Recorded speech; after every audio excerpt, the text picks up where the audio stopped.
नमस्कार, दूरदर्शन उत्तर प्रदेश में आप सभी का स्वागत है। मैं हूं संतोष चौधरी। योगी सरकार 2.0 के एक साल पूरे हो चुके हैं। ये एक साल उपलब्धियों के साथ, उपलब्धि 33 लाख करोड़ का बम्पर निवेश। ये एक साल संभावनाओं का भी साल था। संभावनाएं 33 लाख करोड़ का जब निवेश हुआ है तो 1 करोड़ रोजगार की संभावनाएं भी उभर कर सामने आई हैं। ये एक साल आयोजनों का भी साल था। आयोजन G20 शिखर सम्मेलन जैसे बड़े आयोजन, काशी तमिल संगम जैसे बड़े कार्यक्रम, और ये एक साल चुनौतियों का भी साल था कि उत्तर प्रदेश में जो संगठित अपराध है उस पर कहीं ना कहीं नकेल कसी गई है, उस पर कहीं ना कहीं अंकुश लगाने का प्रयास किया गया है।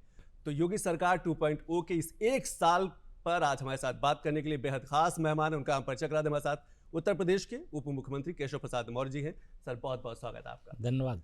सर, मेरा सबसे पहला सवाल कि इस एक साल को आप कैसे देखते हैं, क्योंकि प्रचंड बहुमत के साथ जनता ने आपको दोबारा सत्ता में भेजा था। क्या आप उनकी उम्मीदों के आसपास पहुंचे हैं? अगर उम्मीदों के अनुसार देश के माननीय प्रधानमंत्री श्री नरेंद्र मोदी जी के मार्गदर्शन में जी, मुख्यमंत्री आदरणीय योगी आदित्यनाथ जी के नेतृत्व में अगर हमने काम नहीं किया होता तो आज दूसरे कार्यकाल का पहला साल जब इस रूप में हम बैठे हुए हैं तो अच्छे काम किए हैं और लोगों के भरोसे को जीता है। जो अपेक्षा थी उसके अनुसार नहीं बल्कि उससे अच्छा रिजल्ट देने का काम किया है। इसलिए लगातार दूसरी बार आप इतिहास के पन्ने को खोलेंगे तो लगातार दूसरी बार और उत्तर प्रदेश में सरकार बना करके फिर से सरकार को मजबूती से चलाना और उसमें अनेक प्रकार की उपलब्धियां अर्जित करना, यह मेरे लिए गौरव की बात है कि मैं भारतीय जनता पार्टी का कार्यकर्ता हूं और संयोग से पहले कार्यकाल में भी उप मुख्यमंत्री के नाते सरकार की जिम्मेदारी निभाता रहा, दूसरे कार्यकाल में भी निभा रहा हूं।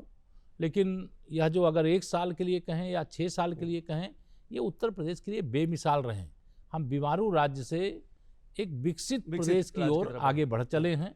वो उसका प्रमाण है जिन आयोजनों की आप चर्चा कर रहे हैं, चाहे वह G20 की बैठकें हों और चाहे फिर यहाँ यूपी ग्लोबल इन्वेस्टर समिट हो या अन्य कई आयोजन है। काशी तमिल संगमम की जो आपने बात की, वह भी एक भारत श्रेष्ठ भारत का जो एक मंत्र लेकर के हम देश को एकजुट रखने कि तमिलनाडु वाले को ये नहीं लगना चाहिए कि उत्तर प्रदेश हमारा नहीं है, या उत्तर प्रदेश को यह नहीं लगना चाहिए कि गोवा हमारा नहीं है, गोवा वाले को यह नहीं लगना चाहिए कि उड़ीसा मेरा नहीं है। तो यह पूरे भारत को एक करने के लिए तमिल और काशी संगमम का जो कार्यक्रम हुआ है देश के और राज्यों में चल रहा है, यह तीनों उपलब्धियां हमारी। 2014 का जब लोकसभा चुनाव हुआ, माननीय नरेंद्र मोदी जी के नेतृत्व में भारतीय जनता पार्टी को अकेले पूर्ण बहुमत मिला, लेकिन हमारे गठबंधन की ताकत यह उभर करके ऐसी आई कि देश में सरकार भी हमारी बनी और दृढ़ता के साथ निर्णय लेने वाली सरकार बनी और अनेक प्रकार की उपलब्धियां अर्जित किए। और प्रधानमंत्री देश के कौन बने? माननीय नरेंद्र मोदी जी। जिस हम इन्वेस्टर समिट की चर्चा कर रहे हैं इसका आयोजन सबसे पहले गुजरात प्रदेश में जब माननीय नरेंद्र मोदी जी मुख्यमंत्री थे उस समय शुरू हुआ। और जब हम लोग उत्तर प्रदेश में 2017 में 2014 में हमारी केंद्र में सरकार बन गई, लेकिन जब 2017 में सरकार बनी तो सभी जो देश के अंदर भाजपा शासित राज्यों के मुख्यमंत्री और उप मुख्यमंत्री थे उनके साथ बैठक होती है माननीय प्रधानमंत्री जी की, उसे मुख्यमंत्री परिषद कहते हैं। और उस बैठक के अंतर्गत उन्होंने जो मंत्र दिया हमें, उसके कारण से हम आदरणीय योगी जी के नेतृत्व में इतना भारी भरकम निवेश का प्रस्ताव प्राप्त करने में सफल हुए हैं। अब निवेश के प्रस्ताव आना एक बार कह लीजिए कि सरल हो सकता है, निवेश को धरातल पर लाना मुश्किल होता है, लेकिन हम निवेश के प्रस्ताव भी लेकर के आए हैं और निवेश कराने के लिए जैसे ही समिट संपन्न हुई, निवेश को जमीन पर उतारने के लिए आपने ग्राउंड ब्रेकिंग सेरेमनी का जिक्र कर दिया कहीं ना कहीं, लेकिन विपक्ष लगातार ये कह रहा है कि ठीक है 33 लाख करोड़ से अधिक का निवेश तो हुआ है, पर ये उत्तर प्रदेश के 75 जिलों में कैसे पहुंचेगा और लोगों को कैसे लाभ मिलेगा इसका? देखिए, यह उत्तर प्रदेश वह प्रदेश है जहां कभी इन्वेस्टर समिट ही नहीं होती थी। जो सवाल कर रहे हैं उनके कार्यकाल में उन्होंने सबमिट करने की नकल की थी गुजरात की, लेकिन यूपी में कोई आने को तैयार नहीं हुआ, दिल्ली में करना पड़ा था। तो सवाल उठाने वाले स्वयं सवाल है। अगर हम उत्तर प्रदेश के अंदर इन्वेस्टर समिट कर सकते हैं, ग्राउंड ब्रेकिंग समिट कर सकते हैं और उत्तर प्रदेश के सभी क्षेत्रों में निवेश के लिए प्रस्ताव प्राप्त कर सकते हैं, तो उसे धरातल पर उतार करके भी दिखाने में हम सफल होंगे। बिल्कुल, कानून व्यवस्था दुरुस्त है। वाटर कनेक्टिविटी लगातार बढ़ाई जा रही है उत्तर प्रदेश में, असीम संभावनाएं भी उभर कर सामने है। और जब हम जल यात्रा की बात करते हैं तो इसमें पर्यटन की भी असीम संभावनाएं। कुछ आंकड़ों पर नजर डाल लेते हैं, उसके बाद फिर हम वापस आते हैं। गांव की बदलती तस्वीर की अगर हम बात करें तो कुल बीसी सखी यानी कि सशक्त महिलाएं जो हैं वो सशक्त हो रही हैं। लगभग प्रदेश में 48,000 उनकी संख्या है। इनमें जो ट्रेंड है, जिनको प्रशिक्षण दिया जा चुका है, वो 35,000 की संख्या है। और मकसद यही है कि उन्हें आर्थिक रूप से मजबूत किया जाए, आत्मनिर्भर बनाया जाए। वित्तीय लेन देन, ये बीसी सखी के माध्यम से लगभग 10,000 करोड़ का वित्तीय लेन देन हुआ। और उनका लाभांश यानी कि महिलाओं को जो उनका हक मिला, अधिकार मिला, वो 27.29 करोड़ है। और मकसद है कि उत्तर प्रदेश की जो महिलाएं हैं उनको आत्मनिर्भर बनाया जाए। राशन में महिलाओं का शासन यानी कि राशन की दुकानों में भी बराबर भागीदारी है उत्तर प्रदेश की महिलाओं की। राशन की दुकानें 2110, 33 जिला में 204 आंगनबाड़ी और पुष्टाहार केंद्र, 74 प्लांट उत्तर प्रदेश में अलग अलग जगहों पर काम कर रहे हैं। मकसद ये है कि किसी न किसी तरीके से जो उत्तर प्रदेश की महिलाएं हैं उनको मजबूत किया जाए। कृषि आजीविका संवर्धन की बात करें तो 3.80 लाख। विद्युत सखी यानी कि बिजली का बिल भी वो कलेक्ट करती हैं, इसको लेकर भी बिल कलेक्शन लगभग 309 करोड़। और इसका भी एक बड़ा लाभांश, उनका हक जो अधिकार है वो महिलाओं को मिला है, लगभग 4.49 करोड़।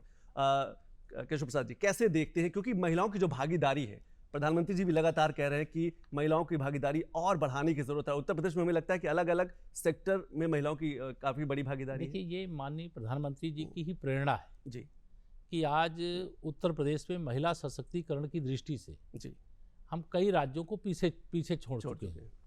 अभी जितने समूह हमारे पास हैं, उन समूहों के अतिरिक्त हम दिसंबर 2023 तक 3 लाख और समूह को गठित कर लेंगे, प्रशिक्षित कर लेंगे, उनको जमीन पर पहुंचाने का काम करेंगे।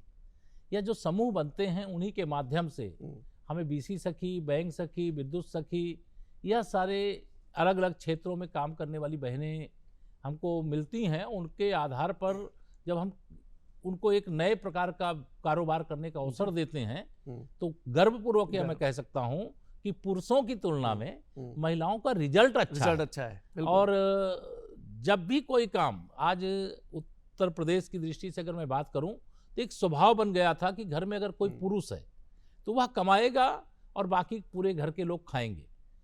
इस व्यवस्था में एक परिवर्तन, क्रांतिकारी परिवर्तन आज आया है कि आज पुरुष ही नहीं कमा रहे हैं, हमारी बहनें भी कमा रही हैं, हमारी दीदियां भी कमा रही हैं।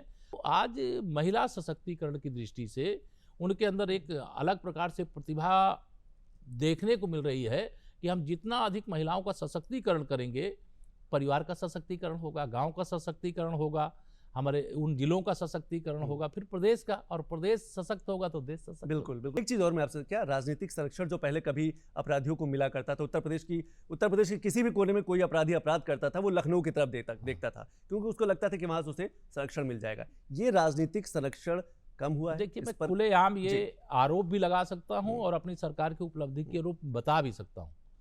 पिछले समय समाजवादी पार्टी एक ऐसी पार्टी थी कि वह अपराधियों के बिना एक कदम भी नहीं चल सकती थी।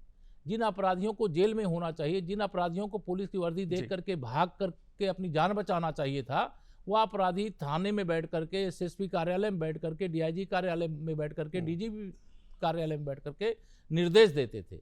लेकिन हमें गर्व है कि आदरणीय योगी जी के नेतृत्व में, हमारे सरकार के समय में किसी गुंडे, किसी अपराधी, किसी माफिया, किसी दंगाई कि ये हैसियत नहीं है कि सरकार के किसी भी व्यक्ति के माध्यम से वह अपने बचाव में अपराध करने के बाद कोई संरक्षण प्राप्त कर सके। अपराध किया किसी ने तो उसको सजा मिलेगी, और हमारी सरकार के समय में सजा मिली है, सजा दिलाई भी गई। ठीक है, इसीलिए मुख्यमंत्री जी ने विधानसभा में कहा था कि हमने ओडीओपी दिया है और समाजवादी पार्टी ने ओडीओ में यानी कि 1 डिस्ट्रिक्ट 1 माफिया दिया। कुछ अपराध से जुड़े आंकड़े एक बार फिर हम नजर डाल लेते हैं कि उत्तर प्रदेश में लगातार जो संगठित अपराध है उस पर अंकुश लगाया जा रहा है, उस पर नकेल कसी जा रही है। उससे क्या कुछ बड़े बदलाव आए, अपराधों पर नजर डाल देते हैं कि जो आंकड़े निकलकर सामने आ रहे हैं उस पर नजर डालते हैं कि 6 साल अपराधियों के लिए काल बन गए हैं। पश्चिम से पूर्वांचल तक अपराधियों का बुरा हाल हो चुका है। 6 साल में 178 कुख्यात अपराधी ढेर किए गए, इनकी संख्या और अधिक भी हो सकती है। जेल में कितने, लगभग 24,000 से अधिक जो छोटे बड़े अपराधी हैं वो जेल है। और मुख्यमंत्री योगी आदित्यनाथ साफ कह चुके हैं कि अपराधियों के लिए एक ही जगह है, जेल, वहां सुरक्षित है। गोली में घायल 4,900 अपराधी, जीवन भर लगने यानी कि मुठभेड़ में लगभग 5,000 से अधिक अपराधी। तो ये लगातार उत्तर प्रदेश में पुलिस के इकबाल की बात करें, उत्तर प्रदेश सरकार के बढ़ते वर्चस्व की बात करें कि किस तरीके से अपराधियों पर नकेल कसा गया है। प्रतिदिन 2 अपराधियों पर शिकंजा कसा गया है। गैंगस्टर लगभग 200 से अधिक अपराधियों पर गैंगस्टर लगा है। एनएसए 807 से अधिक जो अपराधी हैं उन पर एनएसए लगा है। केशव प्रसाद जी, कैसे देखते हैं किस तरीके से अंकुश लगा है अपराध पर, और इसके काफी सुखद परिणाम भी सामने आ रहे हैं? देखिए, ये इच्छा शक्ति के आधार पर होता है। अगर आपको सरकार बनाने का मौका मिला है तो आपका उत्तरदायित्व तो है कि सरकार में बैठने के बाद अपराधी के साथ अपराधी की तरह व्यवहार, जी, व्यापार कोई कर रहा है, उद्योग कोई चला रहा है, कोई कृषि कार्य कर रहा है, कोई श्रमिक के नाते अपना मजदूरी कर रहा है, अलग अलग श्रेणी के जो लोग होते हैं उन सब की जो अपनी जिम्मेदारियां हैं, अपराध कोई करे तो उसके खिलाफ पुलिस कार्रवाई होगी, प्रशासनिक कार्रवाई होगी, उनके खिलाफ बड़ी कड़ी कार्रवाई 6 वर्षों में हुई है। एक बड़ी उपलब्धि सरकार के खाते में है, प्रदेश में ही नहीं देश में चर्चा का विषय है। दूसरा, जो निवेश की दृष्टि से है, मैंने उसकी जो आपने चर्चा किया था, तो उसका एक बड़ा कारण है कि आज उनका भरोसा हमारे प्रदेश की कानून व्यवस्था के कारण से जागृत हुआ है कि अगर हम उत्तर प्रदेश में चलेंगे तो हमारा निवेश भी सुरक्षित रहेगा, हम भी सुरक्षित रहेंगे, हमारा परिवार भी सुरक्षित रहेगा।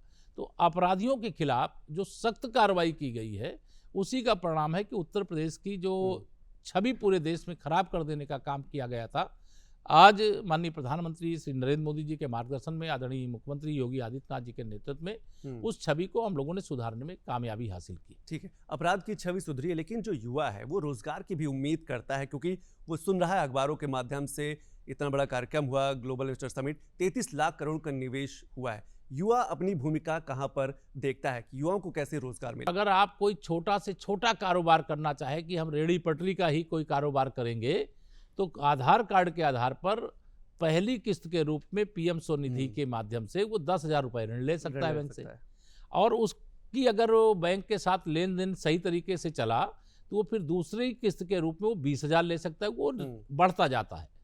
दूसरा, मुद्रा लोन का है। कोई कारोबार कोई पहले से कर रहा है, उसके पास पैसे कम हैं, इसके कारण से उसका कारोबार प्रभावित हो रहा है, लेकिन अगर थोड़ा पैसा 1-2 लाख उसको और मिल जाए तो अपने कारोबार को ऐसा कर ले कि 2-4 लोगों को, 10 लोगों को रोजगार दे सकता है। ठीक है। तो ये मुद्रा योजना, जिसमें मैं फिर एक बार बताना चाहूँगा कि महिला सशक्तिकरण की दृष्टि से जो हमारी सरकार का फोकस है, ध्यान है, इसमें मुद्रा लोन प्राप्त करने वाली जो संख्या है उसमें सर्वाधिक महिला हमारी जो व्यवसायी हैं वह आगे आ रही हैं। और एक और बात मैं ये कहना चाहूँगा कि कई बार हमारे जो युवा साथी लेते हैं या कोई अन्य व्यापारी लेते हैं, उनके लेन देन में तो देरी हो सकती है, और उनका बैंकों का बड़ा भरोसा है। बैंकों के साथ लेन देन गड़बड़ होने के बाद एनपीए हो जाता है अकाउंट, लेकिन महिलाओं के खाते एनपीए नहीं होते। ये हमारी सरकार के लिए एक बड़ी उपलब्धि है, और यह भी एक रास्ता हमारे यहाँ स्टार्टअप के लिए भी हमारे पास बहुत सारे रास्ते खुले हुए हैं। एमएसएमई का बड़ा हब है, एमएसएमई का एक बड़ा हब है, फूड प्रोसेसिंग का बड़ा हब है। आज उत्तर प्रदेश का जो भी सेक्टर आप लेना चाहेंगे, जैसे आप कह रहे हैं कि उत्तर प्रदेश में 33,50,000 करोड़ का क्यों निवेश, इतने बड़े बड़े प्रस्ताव आए। मैं आपको बताना चाह रहा हूं कि मुझे भी इस ग्लोबल इन्वेस्टर समिट के लिए नीदरलैंड जाने का मौका मिला, फ्रांस जाने का मौका मिला। पूरे विश्व में माननीय नरेंद्र मोदी जी और भारत का डंका बज रहा है। अब कोई भारत आता है तो उसे लगता है भारत में इस समय निवेश के लिए सबसे जो अच्छा प्रदेश है वो उत्तर प्रदेश है। तो आज हमारे यहाँ सारी व्यवस्थाएं हैं, और उन व्यवस्थाओं के कारण से यह भारी भरकम निवेश का प्रस्ताव आ रहा है। महिलाओं रोजगार की दृष्टि से जो अपेक्षा युवा कर रहा है, उसके लिए मैंने कहा कि रोजगार के रास्ते खुले हुए, और उन रास्तों को अपना करके कोई छोटा से छोटा और बड़ा से बड़ा काम कर सकता है। बिल्कुल सही कह रहे हैं कि असीम संभावनाएं अलग अलग सेक्टर पर निकाली भी जा रही हैं रोजगार को लेकर। जब निवेश की बात होती है तो एक और बड़ा सेक्टर है पर्यटन, और उत्तर प्रदेश ने अपनी एक अलग छवि, अलग तस्वीर बना ली है रिलीजियस टूरिज्म को लेकर, धार्मिक पर्यटन को लेकर। अयोध्या है, मथुरा है, वाराणसी है, प्रयागराज है।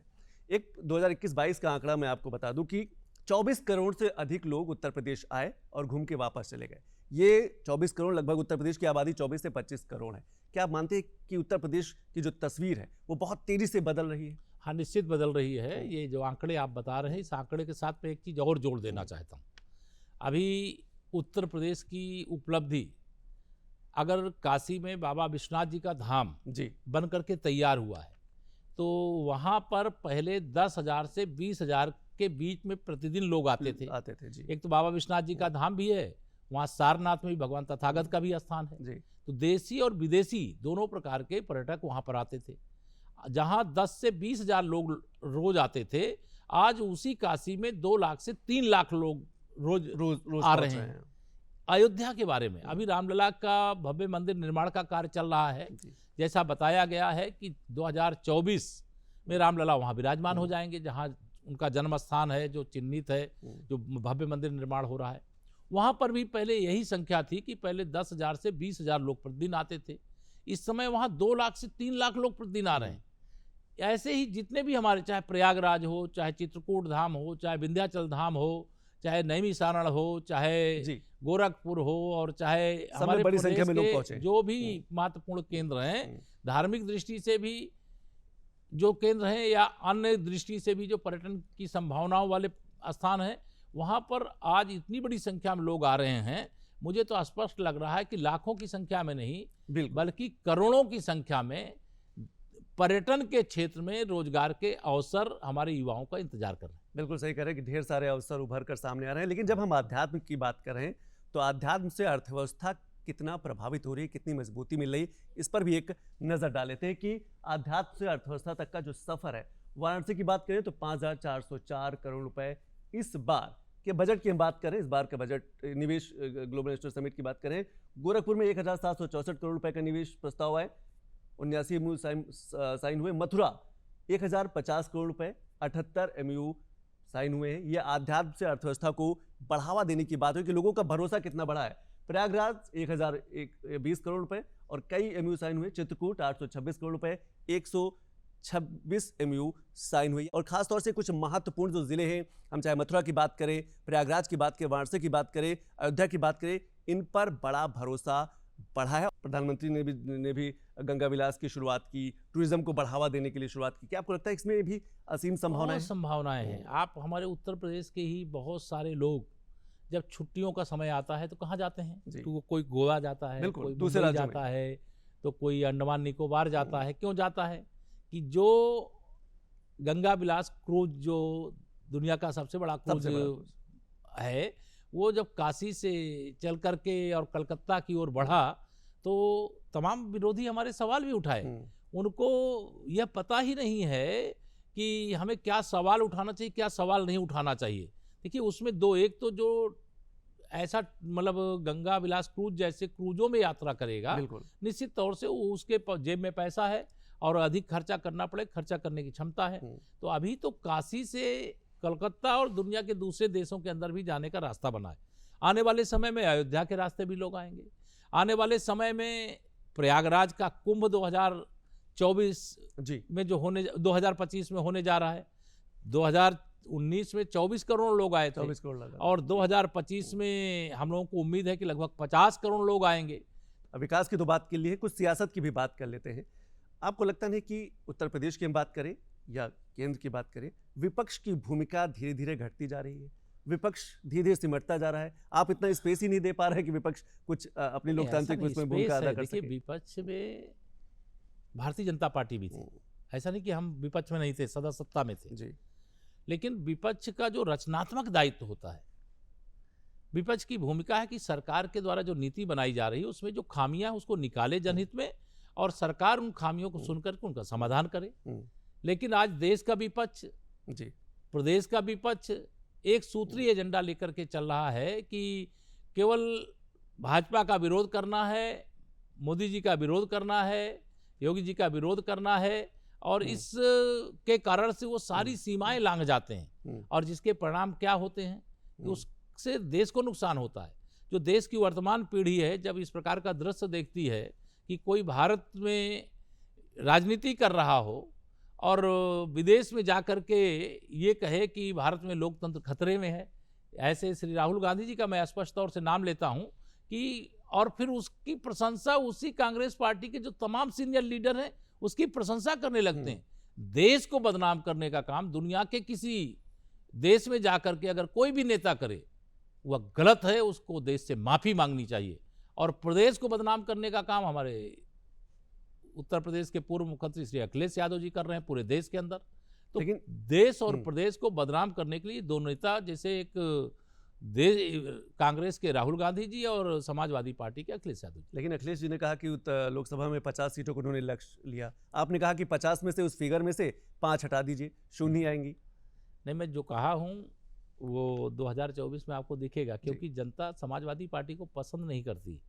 और अगर पसंद करती तो जो श्री अखिलेश यादव जी ने जिस लोकसभा की सीट आजमगढ़ से इस्तीफा दिया था, जिस उन्हीं के पार्टी के एक बड़े नेता मोहम्मद आजम खान ने रामपुर लोकसभा से इस्तीफा दिया था, तो वहाँ भाजपा का कमल नहीं खिलता। वहाँ खिला है इसलिए कि लोग साइकिल को पसंद नहीं करते, उसको पंचर कर चुके हैं और कमल खिला चुके हैं। उसमें सुशासन भी है, विकास भी है, सुरक्षा भी है, रोजगार भी है, महिला सशक्तिकरण भी है। हर क्षेत्र में मतलब वह उपलब्धियों का एक भंडार है कि जिसको हमें समझाना नहीं पड़ता है, बल्कि जनता ही लोगों को समझा रही कि भाजपा को वोट क्यों देना, मोदी जी को फिर से प्रधानमंत्री क्यों बनाना। कुछ लोग आरोप लगाते हैं कि आप ओबीसी की राजनीति करते हैं, ओबीसी केंद्रित राजनीति करते हैं। किसी भी समारोह में जाते हैं, कहते हैं कि यादव जातिवादी है पर राष्ट्रवादी भी है। 80 में से केवल 80 सीटों का लक्ष्य। ये मैं इसलिए कहता हूँ, ये मैं कोई राजनीति की भारतीय जनता पार्टी का नेता हूँ इसलिए मैं कहता हूँ, या उत्तर प्रदेश सरकार का उप मुख्यमंत्री हूँ इसलिए कहता हूँ, ऐसा नहीं है। मैं यह बात इसलिए कहता हूँ कि ये सच है कि जातिवाद भी है, चूँकि समाज में एक जातिवाद को बढ़ावा देने का काम एक लंबे समय तक किया गया है, लेकिन जातिवाद से बड़ा राष्ट्रवाद है। तो इसीलिए मैं यदुवंशियों के बारे में इसलिए कहा कि श्री अखिलेश यादव जी जो समाजवादी पार्टी के अध्यक्ष भी हैं, वह लगातार उनको लगता है कि यादव और मुस्लिम जी या दोनों उनका बंधुआ मजदूर है, उसको तो वोट देना है, बाकी के लिए उनको काम करना है। तो मैंने उनको यह संकेत दिया था, यह संदेश दिया था कि यादव जितना जातिवादी है, श्री अखिलेश जी को यह ध्यान में रखना चाहिए, उससे भी ज़्यादा वो राष्ट्रवादी है, हिंदुत्ववादी है। और वह देश का भविष्य किनके हाथों में सुरक्षित है, इस बात को अच्छी तरीके से जानता है। मुस्लिमों में भी एक बड़ा तबका है जो ये आज चाहता है कि हम भारतीय जनता पार्टी के साथ जुड़े। पहले हमारे साथ पिछड़ा वर्ग नहीं जुड़ा था, अनुसूचित वर्ग नहीं जुड़ा था, केवल हमारी पार्टी को सामान्य वर्ग की पार्टी कहा जाता था। ये भ्रम फैलाने का काम यही सब सपा बसपा कांग्रेस वाले करते थे। ओबीसी के सहारे 80 सीटों का लक्ष्य है आपका? नहीं, हम तो सबका साथ सबका विकास, ओबीसी तो उसमें मुख्य भूमिका में है ही। अगर 54% की आबादी ओबीसी की है उत्तर प्रदेश में, तो ओबीसी का वोट हमें नहीं मिलेगा तो हम 80 कैसे जीतेंगे? हम अगर 80 जीतेंगे तो हमें ओबीसी का भी मिलेगा, हमें एससी का भी मिलेगा, एसटी का भी मिलेगा और सामान्य वर्ग का वोट भी मिलेगा। और जो मुस्लिमों में भी आज समझने लगे हैं कि नहीं, भारतीय जनता पार्टी की सरकार देश में है तो उसने किसी मुसलमान का हित नहीं होने दिया। उत्तर प्रदेश में है तो एक भी दंगा नहीं हुआ जिसके कारण से कोई, और जो पहले अपराध किए हैं, अगर उन्होंने जमीन कब्जा किया है, मकान कब्जा किया है, किसी की हत्या किया है, तो उनकी जांच हो रही है, उस पर कोर्ट सजा सुना रहा है, तो वह एक अलग चीज है। उसको जोड़ देते हैं, अपराधी को समुदाय से, संप्रदाय से जोड़ देते हैं, किसी भ्रष्टाचारी नेता को जाति से जोड़ देते हैं। ये नहीं चल सकता जी। जिसने भ्रष्टाचार किया है उसको उसकी सजा भुगतनी पड़ेगी, जिसने अपराध किया है उसके खिलाफ कार्रवाई होनी चाहिए, वो कार्रवाई हो रही है। और इसी के लिए हमें जनादेश, देश और प्रदेश का जो जनादेश है वो इसी के लिए है कि जो भ्रष्टाचार करने वाले हैं उनके भ्रष्टाचार की जो भी रकम है करके, जो भी उन्होंने जुटाया है, उसे बाहर निकाला जाए, देश के काम में लाया जाए, और जिन्होंने अपराध किया उन्हें सजा दिलाया जाए, जिससे आने वाली पीढ़ी को लगे अपराध करना गलत है जी। हम तो प्रदेश को, देश को सही दिशा में ले जाना चाहते हैं। लेकिन जिस तरीके आप कह रहे हैं जातिवादी राष्ट्रवादी यादवों को लेकर कह रहे हैं, क्या अखिलेश यादव का जो बेस वोटर है उस पर सेंध लगाने की कोशिश है? यह सच है कि जब लोकसभा का चुनाव होगा तो बिना मांगे हमें इतना वोट मिलेगा, यदुवंशियों का मिलेगा, सबका हमें, लेकिन यदुवंशियों का जिस पे वो समझते हैं कि हमारा ताला लगा हुआ है, लेकिन उनको मालूम नहीं कि उस ताले को तोड़ करके, साइकिल को पंचर करके कमल की कितनी बटन लोग दबाएंगे। वो धारा 370 हटी है इसके लिए, आत्मनिर्भर भारत बन रहा है इसके लिए, शक्तिशाली भारत बन रहा है इसलिए, विश्व में भारत की प्रतिष्ठा बढ़ी है इसलिए, रामलला का भव्य मंदिर बन रहा है इसलिए, बाबा विश्वनाथ जी का धाम बना है इसलिए, अविरल गंगा, निर्मल गंगा का यह जो प्रवाह है इसके लिए, और जो काम और सारे जो प्रस्तावित थे कि हम आज़ादी के अमृत काल में हमने घर घर तिरंगा फहराया है और विकासशील देश के रूप में है, 5वीं अर्थव्यवस्था के रूप में है। जब आज़ादी का शताब्दी वर्ष मनाएं तो हम विकसित भारत के रूप में मनाएं, विकसित उत्तर प्रदेश के रूप में मनाएं और हर घर तिरंगा जैसे अभी लगा है और विश्व के अंदर भी तिरंगा लहराए चारों तरफ। ये लक्ष्य लेकर के काम हो रहा है, एक पवित्र लक्ष्य है, देश के हित में लक्ष्य है, देश के युवा के हित में, महिलाओं के हित में, उद्योगों के हित में, सबका ध्यान रखते हुए, क्योंकि कोई भी सरकार जी सभी युवाओं को, हमारे देश की, प्रदेश की ही नहीं, दुनिया के किसी देश की सरकार अपने देश के सभी युवाओं को सरकारी नौकरी नहीं दे सकती। सरकारी नौकरियां निर्धारित हैं, जो सरकारी नौकरियां हैं उसमें निर्धारित आरक्षण प्रदान करते हुए उनको नौकरियां दी जा रही हैं और दी जाएंगी। लेकिन हम अपने उत्तर प्रदेश के युवाओं के अंदर वह क्षमता देखते हैं आत्मनिर्भर बनाने की कि वह स्वयं नौकरी देने लायक बने, इस प्रकार का प्लेटफॉर्म तैयार किया। एक आखिरी सवाल, क्योंकि 2024 का चुनाव आने वाला है, कितनी तैयारी है और क्या आपको लगता है उत्तर प्रदेश की, जो अगर स्थिति की बात करें, विपक्ष की भूमिका को आप कितनी देखते हैं, अपनी कितनी मजबूती देखते हैं? देखिए, विपक्ष, मैं यह मानता हूं कि 2024 में सारा विपक्ष एक साथ लड़े तो, अलग अलग लड़े तो, ये सब भाजपा और मोदी जी के खिलाफ लड़ेंगे। और दुनिया की कई देशों की ताकतें हैं जो भारत की इतनी तेजी से बढ़ती हुई ताकत को बर्दाश्त नहीं कर पा रहे, अदृश्य रूप से वह भी इन लोगों के पीछे खड़े हो सकते हैं। लेकिन इस बात का हमें गर्व है कि इनकी सारी कोशिश के बाद भी जनता हमारे साथ है। क्या ये विपक्ष के लिए चुनौती, क्योंकि आपने कहा चाहे अकेले लड़े या सब मिलकर लड़े, 80 की 80 सीटें बीजेपी अभी 2019 का लोकसभा चुनाव उत्तर प्रदेश में जब हुआ था, आपने देखा है कि सपा, बसपा, कांग्रेस का तीनों का गठबंधन हो गया। राष्ट्रीय लोकदल उधर पश्चिम उत्तर प्रदेश में, उसका भी गठबंधन हो गया और सारे लोग मिलकर के एक लक्ष्य तय किया कि मोदी को हटाओ प्रधानमंत्री पद से, नहीं हमने जो बेईमानी किया है उसका खुलासा करके हमको जेल में भेज देंगे। अरे जेल आपके कर्म भेजेंगे, अगर आपने देश के गरीबों, किसानों, मजदूरों को लूटा है, जो विकास के काम में पैसा लगना चाहिए उसमें भ्रष्टाचार किया है।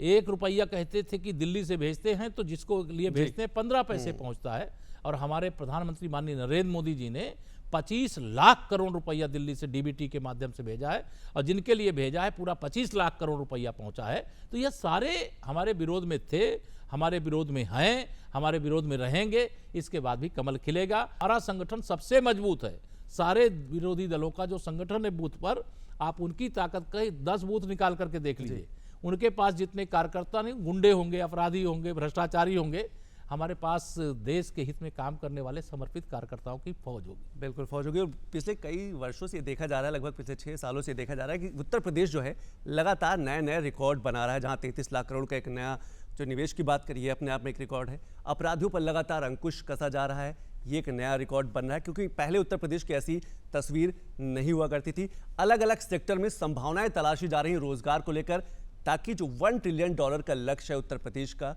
उसकी तरफ आगे बढ़ा जा सके। केशव प्रसाद जी, आपने समय निकाला, इसके लिए बहुत बहुत धन्यवाद। नमस्कार। नमस्कार।